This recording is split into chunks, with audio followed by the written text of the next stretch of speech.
Okay, we are back, and we'll move on to the next item on the agenda, which is a decision item on the regulatory document REGDOC-2.1.2, safety culture.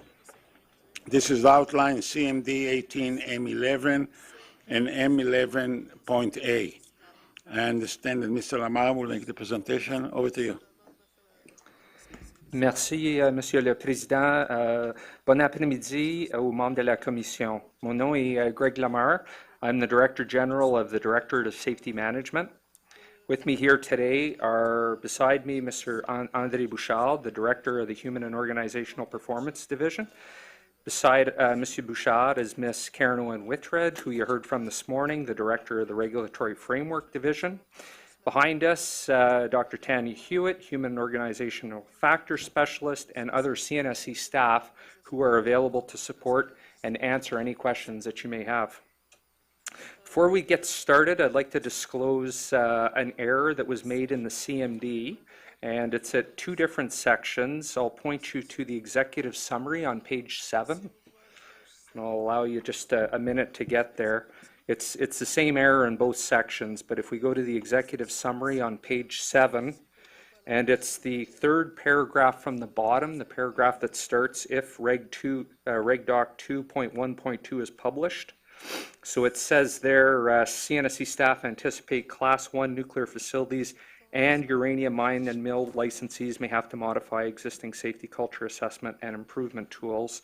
That should, in fact, only reference nuclear power plants, and that is consistent with the content of the regulatory document proposed to you today. So the REGDOC is correct. The wording in the CMD, both on page 7 as well as in section 3, implementation, page 15, inaccurately point to anticipated changes for Class 1s and UMM. So I just wanted to put that errata on the record. Safety culture has been around for over 30 years. As we heard this morning, yesterday, safety culture continues to play a very large part, both in the nuclear industry as well as in every other sector, from transportation, aerospace, healthcare, and oil and gas.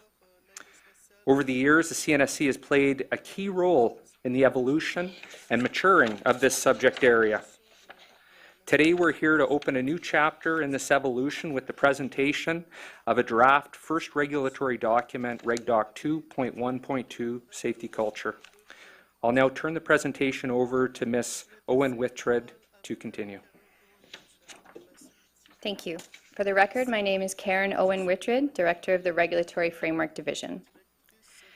We are here today to request Commission approval of REGDOC 2.1.2, Safety Culture, which sets out requirements and guidance for fostering a healthy safety culture amongst licensees.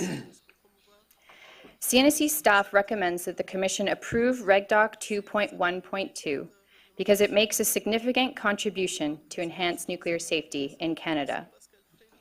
A healthy safety culture is key in maintaining the safety of workers, the public, and the environment. The REGDOC is the result of decades of engagement with industry on this important topic. If approved by the Commission, this REGDOC will be an important addition to the CNSC's regulatory framework by clarifying safety culture concepts, adopting a comprehensive perspective that incorporates security culture with safety culture, and by describing CNSC expectations, requirements, and guidance based on a graded approach commensurate with risk. I will now outline today's presentation. I will briefly review the role of regulatory documents and situate REGDOC 2.1.2 within the CNSC's regulatory document framework. Next, we will provide an overview of safety culture and provide the background context for the development of this REGDOC. The presentation then goes into detail concerning the contents of the REGDOC and provides an overview of the current safety culture engagement within Canada's nuclear industry. This REGDOC has undergone extensive and meaningful stakeholder consultation, which is described when we discuss the two-phased public consultation process. Staff will then discuss implementation and oversight strategy for the REGDOC. Finally, we will finish our presentation with CNSC staff's conclusion and recommendation. To enhance accessibility of our regulatory expectations, the CNSC structures our regulatory documents according to the framework shown here. This slide shows where REGDOC-2.1.2 fits within the CNSC's broader document framework. It is situated within Category 2, Safety and Control Areas, in the Management System Series 2.1, which is comprised of 2 regulatory documents. Please note that REGDOC-2.1.1, Management System, is currently under development, which is why we have shown it grayed out on this slide. I will now turn the presentation over to Mr. André Bouchard, Director of the Human and Organizational Performance Division. Merci, Karen. Bonjour. For the record, mon nom est André Bouchard. I am the Director of the Human and Organizational Performance Division at the CNSC. Over the past 30 years, we have developed a solid understanding of safety culture nationally and internationally in nuclear and other industries. From this slide, we understand that safety culture draws from many elements. This slide highlights a few of these elements. The asterisk represents specific to security culture elements, such as the existence of a credible threat. Simply put, safety culture is how safety is realized in everyday work, from the CEO to the shop floor. Some of these elements are easily observable and measurable, like knowledge and competencies, decision-making, and how information is shared or protected. Other elements are much deeper, less accessible, and often not conscious, such as perception, shared understanding, trust, and respect.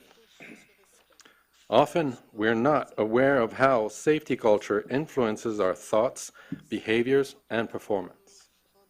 In the next slide, we will look at the interface between safety culture and security culture. This slide is the same slide as previously shown. We can look at the same concepts in other ways to understand that safety culture and security culture are coexisting and mutually supporting. The majority of the framework applies equally to both safety and security. Security culture here is represented in yellow and includes all of the elements within the slide, including 3 security-specific indicators, which are the existence of a credible threat, screening practices, and protecting sensitive information. Safety culture is represented here in blue. It also includes nearly all of the elements within the slide, while giving special attention to security-specific indicators to ensure they are not overlooked nor do not compromise safety, but rather integrate and complement safety elements. When combined, yellow and blue make the color green, which here represent an amalgamation of culture that acknowledge an interplay between safety and security. For example, good communication, clear roles and responsibilities, effective decision-making apply equally to both safety and security. This integrated culture ensures that the performance of people, processes, and technology is both safe and secure. From this point on, when speaking about safety and security culture, we will be referring to safety culture. Now let's look at some events that have advanced our learning in safety culture. Since the Chernobyl accident in 1986, safety culture has been recognized as having a significant impact on safety. For the nuclear sector, this event changed how the industry looked at safety, moving beyond the technical component into the human and organizational aspects. In the next 3 decades, other nuclear events deepened our understanding of safety culture. The 1999 Tokimura criticality accident in Japan brought to light that safety culture is important even in small nuclear settings. In 2002, Davis-Besse had been recognized within the nuclear industry as a top-performing plant, while a leak corroded the reactor head. And Fukushima in 2011 identified systemic cultural elements beyond the boundaries of the licensee's organization. Events in other sectors also contributed to the learning. The Space Shuttle Challenger in 1986 and Columbia in 2003, Deepwater Horizon in 2010, and Lac Mégantic in 2013. Although the expression safety culture was initially applied in nuclear, these events demonstrated that this subject cuts across all industry sectors, from large organizations to small shops, and it goes beyond the technical risks into the human and organizational issues. September 11, 2001 has also been recognized as the pivotal event, increasing attention on security culture. In the end, these events proved beyond a doubt that culture is a key contributor to safety and security. We will now look at how the IAEA has addressed safety culture in its documentation. This slide provides a sample of key relevant documents published by the IAEA since Chernobyl. The documents are listed in a hierarchical order, starting from the Fundamental Safety Principle SF1 at the very top of the IAEA document pyramid. This list contains documents specific to safety culture, as well as documents specific to security culture. Note that security culture documents listed here date back nearly a decade. In 2016, the IAEA published Safety Report Series 83, named Performing Safety Culture Self-Assessment. This document would be referred to as SRS 83 in this presentation. The REGDOC contains a longer, more comprehensive list of relevant IAEA documents on safety and security culture. Now let's discuss what has been done in Canada during that time. In the mid-90s, issues with organizational performance at Canadian nuclear power plant drove the CNSC to move from focusing on technical aspects to look at human and organizational issues. As a result, the CNSC initiated a research project aimed at developing a method to assess licensees' safety culture. This research demonstrated that through a rigorous method, it was possible to assess safety culture. Between 1997 and 2009, CNSC staff conducted 11 safety culture assessments at various nuclear facilities. In 2004, several CNSC's licensees and other industries representatives attended the CNSC Safety Culture Symposium. The CNSC distributed copies of draft safety culture self-assessment guides and communicated its vision that licensees were to engage in such self-assessments. Also, in 2004, reacting to the concerns raised by 9/11, the IAEA instituted the Code of Conduct for Radioactive Sealed Sources, whereby member states are to recognize the importance of fostering a safety and security culture. The CNSC instituted sealed source tracking to meet these expectations in 2006. Now let's look at some oversight activities the CNSC has undertaken. Since 1997, CNSC staff has been actively engaging licensees in several activities, meetings and conferences to promote the fostering of safety culture, trending of event and inspection finding against safety culture framework, capturing observations from site inspectors through daily oversight work, on-site review of licensee self-assessment practices, including reports and action plans implementation. Additionally, CNSC staff report performance to the Commission through license renewals and regulatory oversight report CMDs. In the next slide, we will look at some of the key milestones in the development of this REGDOC. This slide provides a timeline of key milestones in the development. In 2009, the Commission directed the CNSC to perform a safety culture assessment at Pickering A. The results of this assessment were communicated to the Commission. That presentation, in parallel with the U.S. Nuclear Regulatory Commission publication of a policy on safety culture in 2010, triggered the decision to publish a CNSC policy or document on safety culture. There was also interest in publishing the 2004 Self-Assessment Guide. Consequently, in 2012, the CNSC published a discussion paper for consultation. Even though the Fukushima event took place in 2011, the lesson learned from this event in the areas of safety culture came a few years later. Since 2013, staff increased its effort nationally and internationally to learn best practices and develop standards that would help draft the current safety culture REGDOC.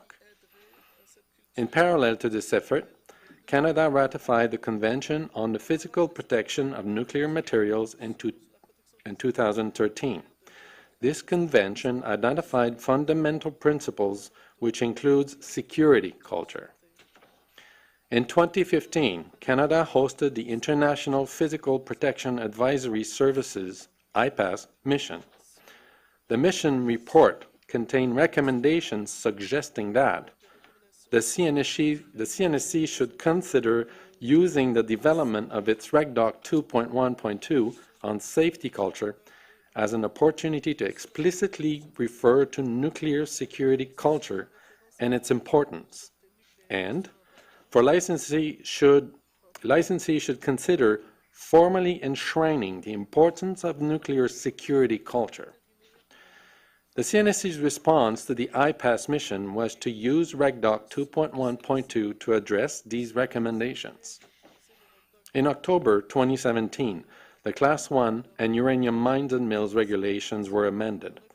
One of the amendments required the submission of the proposed management system for the activity to be licensed, which was to include measures to promote and support safety culture.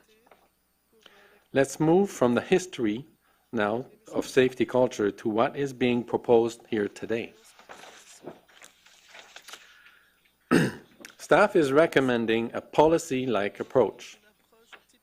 The proposal set a goal-setting objective to foster, monitor, and assess safety culture. The CNSC already has this regulatory approach in the way it regulates the principles of ALARA, as low as reasonably achievable in radiation protection. The ALARA principle drives licensees to continuously review their practices with a focus on lowering radiation dose. Regulators' oversight of ALARA reinforce this by challenging assumption and monitoring progress towards this goal. The evergreen goal proposed by this REGDOC lays the basis that support the need for licensees to understand, learn, and improve their organization's safety culture. The REGDOC captured this policy approach, which would bring the CNSC in line with IAEA recommendation for regulators' safety culture oversight practices. I will now turn the presentation over to Dr. Tanya Hewitt for a description of the REGDOC. Thank you, Andre. For the record, my name is Tanya Hewitt, and I am a Human and Organizational Factors Specialist here at the CNSC. I will now focus on various aspects of REGDOC 2.1.2 safety culture. If it is approved, the REGDOC will engage all licensees in fostering a healthy safety culture in their organizations and enhance the CNSC regulatory framework by providing explicit expectations for fostering, monitoring, and assessing safety culture, including the integration of safety and security culture, and providing guidance and information on what requirements or guidance applies to whom. We will now look at sections of the REGDOC.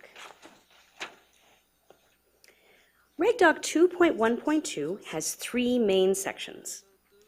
The introduction covers the purpose and scope of the document, as well as relevant legislation and national and international standards. The second section is on fostering safety culture. Fostering safety culture is key in how organizations should approach safety culture. Fostering, cultivating, and nurturing have all been terms associated with safety culture, trying to capture concepts such as introspection and self-reflection, which are core safety culture ideas. The third section is devoted entirely to safety culture assessments. These are significant undertakings for organizations, with a process that includes everything from initial planning to communications to data collection and analysis. Safety culture assessments are important activities for an organization. They can allow a deeper understanding of their workplace, and they can reveal insights and comprehension that would otherwise be very difficult to access. The approach taken in the REGDOC is detailed in 2 technical rationale documents, which are appended to the CMD. The first one, entitled Rationale of Security Culture Inclusion in REGDOC 2.1.2 Safety Culture, will be referred to as CMD Appendix A in this presentation. The second one, entitled Synopsis from Science and Benchmarking Supporting REGDOC 2.1.2 Safety Culture, will be referred to as CMD Appendix B in this presentation. We will now look at the principles that inform the REGDOC. These principles are the foundations upon which the REGDOC was built. These are articulated in the introduction and are woven and referenced throughout the REGDOC. We will talk about each principle in turn over the next 2 slides. All principles are informed by SRS 83. Principle 1, existence. Independent of whether or not an organization is aware of it, ponders it, or has any activities dedicated to it, every organization that has a group of individuals has a culture. Principle 2, influences. The influences on culture are numerous. It is worth noting that the CNSC views workers as anyone who works for or in support of the organization, from the CEO to the corporate staff to the front line. The idea is not necessarily to control and fix, as much as to reflect and understand. Principle 3, complex and changing. In this context, complex refers to relationships between people and processes, people and technology, people and machines, people and other people, all with competing goals and pressures, all while constantly adapting to create the best outcome at a given time. Quoting from SRS 83, the greatest risk in trying to understand culture is to oversimplify it. This principle also stipulates that safety culture changes over time, necessitating ongoing monitoring and periodic assessing. The remaining principles speak to the more operational aspects of assessing and monitoring safety culture. Principle 4, monitoring and assessing to understand. Linked with the changing nature of safety culture in Principle 3, Principle 4 explicitly states that assessing and monitoring is needed to understand the organization's safety culture. Principle 5, the importance of a framework. The framework is the what of safety culture assessments. A framework is typically a set of statements against which the culture is evaluated. These principles form the approach taken to this REGDOC, which has few requirements but is rich in guidance and information. Building on the principles, REGDOC 2.1.2 does have two requirements. Note that these requirements are focused on process, not on outcome. For each of them, the target licensee community is clearly identified. More information on all of these sections can be found in CMD Appendix B. The first requirement, fostering a healthy safety culture, will apply to Class 1 licensees as well as uranium mines and mills. Guidance supporting this requirement starts with safety culture governance documentation. This is a documented commitment espoused by senior management and accessible by all workers that promotes a collective commitment to safety while commensurate with the risk of the activity. Guidance also includes ongoing monitoring of safety culture. This is harnessing existing processes to provide insight into the state of safety culture. The REGDOC provides examples of processes that could be looked at through a safety culture lens, such as any feedback mechanisms and any performance indicators.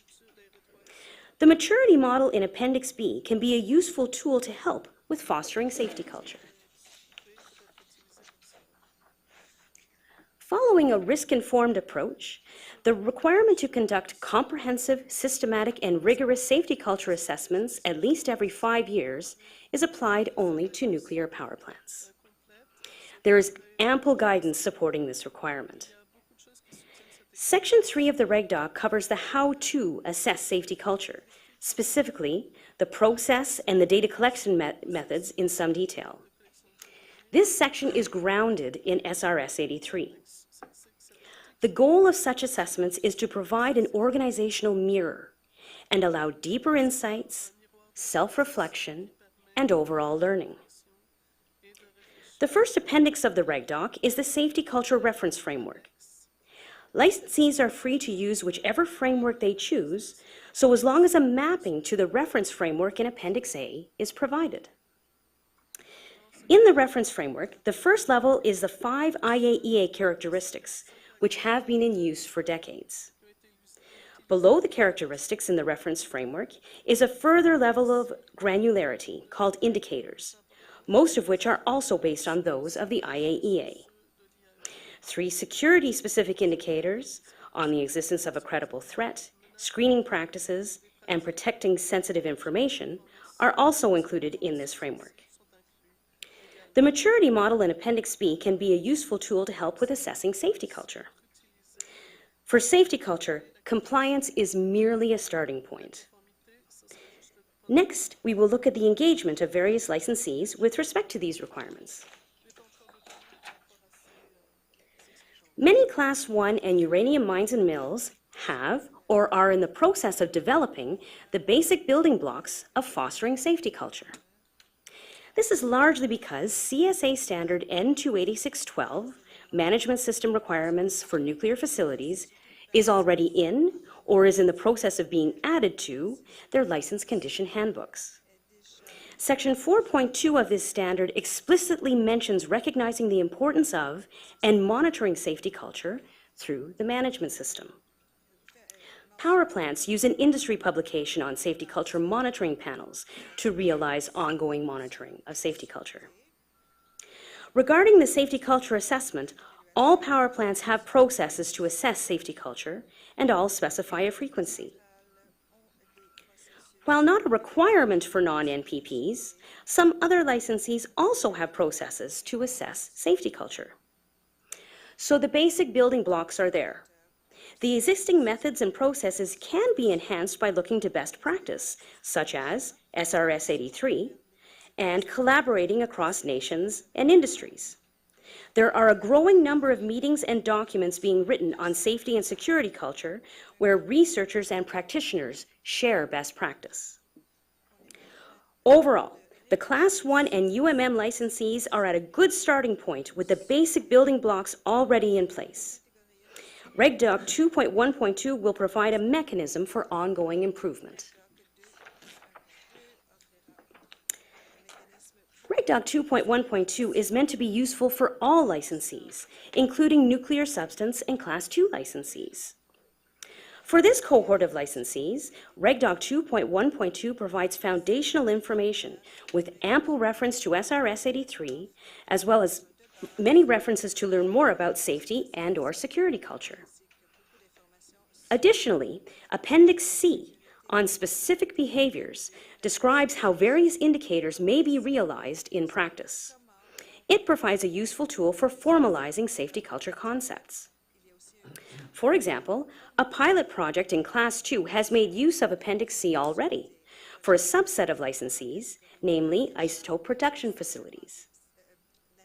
This concludes the presentation of REGDOC-2.1.2 and licensees' current engagement. We will now cover the extensive consultation undertaken by the CNSC on safety culture leading to this REGDOC. This slide presents the key public consultation activities that were conducted for the first phase, that being the discussion paper on safety culture. The CNSC launched a discussion paper on safety culture in 2012. The What We Heard report outlined the key comments heard through the consultation, and in November 2013, the CNSC decided to go forward with this REGDOC.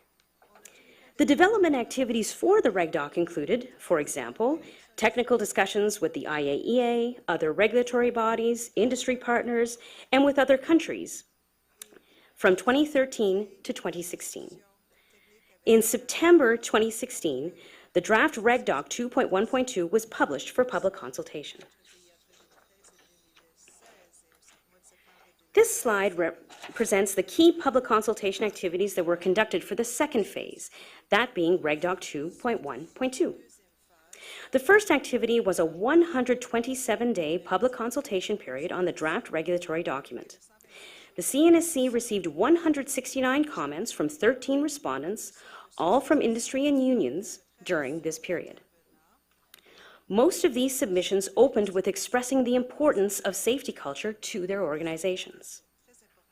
A face-to-face meeting was held during the public consultation period for commenters to ask questions and help clarify potential comments in January 2017. As a result of the comments received, the CNSC held a workshop June 27th and 28th, 2017, to discuss the draft regulatory document and present proposed modifications to address the comments received. The workshop was attended by 27 external participants, including both industry and unions. The revised REGDOC was sent to licensees November 30th, 2017, and industry sent responses to this on January 9th, 2018. In the following slides, the feedback from stakeholders will be described in more detail. The next part of the presentation examines the 5 key themes raised during public consultation. More information on these topics can be found in CMD Appendices A and B. We will walk through each topic in detail in the forthcoming slides, providing the relevant background and how the CNSC addressed the concern. The first key theme related to the scope of the document. This is not to be confused with the scope of a safety culture self-assessment. The main concern raised was how does a given requirement or guidance apply to a given licensee, or what applies to whom? As a response, CNSC staff modified the document to include clear statements in each requirements section regarding to which licensee the requirement and guidance applies, and for whom it is information. The second key theme related to the REGDOC using a definition and a framework different than those in use in industry. In general, the various industry stakeholders expressed that they were familiar with their own definitions and wanted to keep them. The core aspects of various definitions of safety culture are very similar and share common goals. There is more on this in CMD Appendix B, Section 1.3. Stakeholders were also familiar with and wanted to keep their industry safety culture framework, written by INPO, the Institute of Nuclear Power Operations. Generally speaking, frameworks for safety culture vary across industries, although those used in the nuclear sector are very similar. CNSC staff's response to both these concerns was not to change the CNSC definition or framework to suit the licensee, but to allow the licensee's flexibility to keep their definition and framework.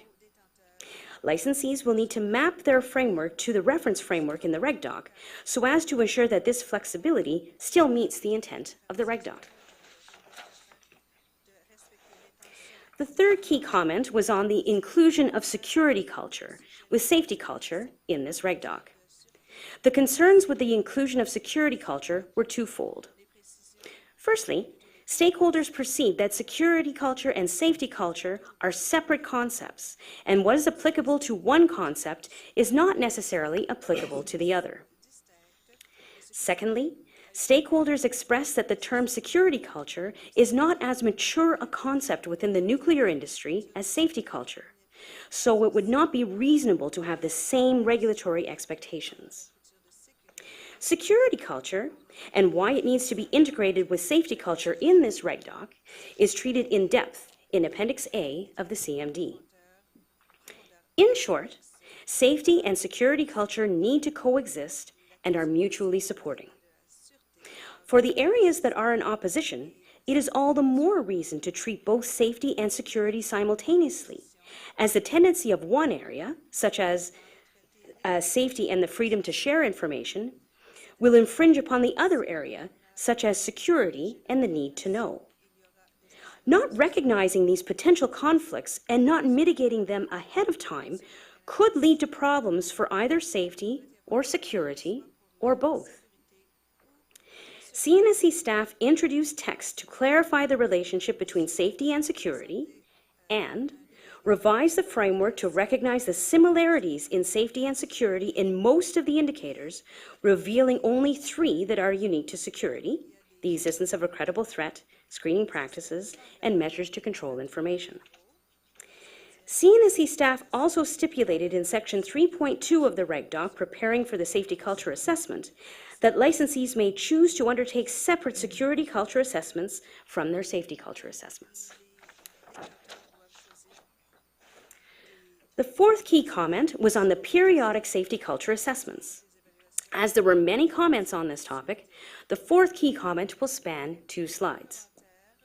Stakeholders expressed that the requirement to conduct safety culture assessments that were empirical, valid, practical, and functional was viewed as excessively quantitative and scorecard-like. Licensees also expressed concern that this approach could be used to compare licensees. As a result, the CNSC staff revised the assessment wording to be comprehensive, systematic, and rigorous, and modified the bullets that help explain what these mean in the context of a safety culture assessment.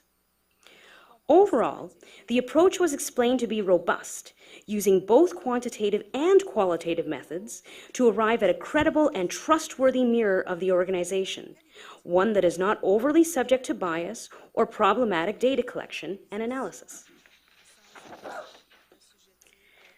The second part of the fourth key comment concerned the frequency of assessments, which at 3 years were seen to be burdensome and impractical, and the submission of a summary report to the CNSC, which was seen not only as a modest administrative burden, but also to adversely affect future assessments.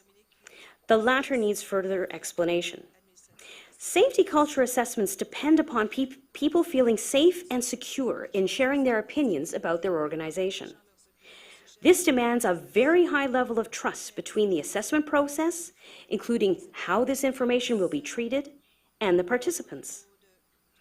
Should this trust be broken and the opinions be taken out of context, there is increased probability that the staff who shared such opinions will refrain from doing so in any future safety culture assessments.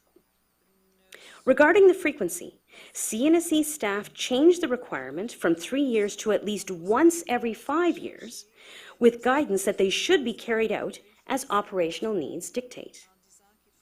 The requirement to submit summary reports to the CNSC was removed. CNSC staff will continue its current practice of reviewing safety culture assessments on site. The fifth key comment concerned the maturity model. As this needs more explanation, this topic will also span 2 slides. The maturity model is not a requirement for any class of licensee, but is guidance for all licensees. A maturity model is a tool for safety culture self-reflection. It is a set of organizational mirrors by which licensees can gauge where they are as an organization and where they would like to be. Maturity models vary, but the CNSC, following the guidance in IAEA Safety Report Series 11 and IAEA Tech Doc 1329, chose a three-stage maturity model. The first stage is rule-based, where people view safety as purely compliance and do things only because they are told to do so. The second stage is target-based, whereby the organization uses goals and benchmarks as the motivating factors. The third stage is based in continual improvement, whereby every member of the organization is fully engaged and the organization can be described as a learning organization. This slide conveys the key information communicated in Appendix B of the REGDOC. Stakeholders' positions were divided on the inclusion of the maturity model. Nuclear power plant licensees found the maturity model to be unclear. They questioned its value given the safety culture assessment process, implying that it was a separate framework and focusing on strictly pass or fail. They asked that it be removed entirely from the REGDOC. Other licensees and union representatives found that it was helpful and valuable. They wanted it kept in the REGDOC. CNSC staff split the maturity model into two parts. The maturity model in Appendix B, referenced on the previous slide, is recommended for all licensees. The indicator table of the maturity model, which describes what various indicators may look like at all three levels of maturity, was recommended only for Class II and nuclear substance licensees. It is Appendix C of the REGDOC. This concludes the section on stakeholder consultation. I will now turn the presentation back to Andre to discuss implementation. Thank you, Tanya. Pending approval of the REGDOC, the next steps can be summarized as follows. Publishing REGDOC-2.1.2 safety culture on the CNSC website, which will make it available to licensees and stakeholders. CNSC staff will follow the standard implementation process. That is, Class 1 nuclear facilities and uranium mines and mills will receive a letter requesting a gap analysis and implementation plan. Staff will review and monitor licensee's implementation plan and informing Class 2 and nuclear substances licensee of the existence of REGDOC 2.1.2, bringing to their attention a number of useful references, including Appendix C of the REGDOC, which was specifically tailored for them. We will now discuss how the CNSC will actually oversee licensees' safety culture. Looking to the future, staff will carry on its current practices established since 1997, actively engaging licensee in several activities such as meeting and conferences to promote the fostering of safety culture, training of events and inspection finding against safety culture framework, capturing observation from site inspectors, on-site review of licensee self-assessment practices, including reports and action plans implementation, and reporting performance to the Commission through license renewals and regulatory oversight reports CMDs. I will now turn the presentation back to Karen to conclude. Thank you.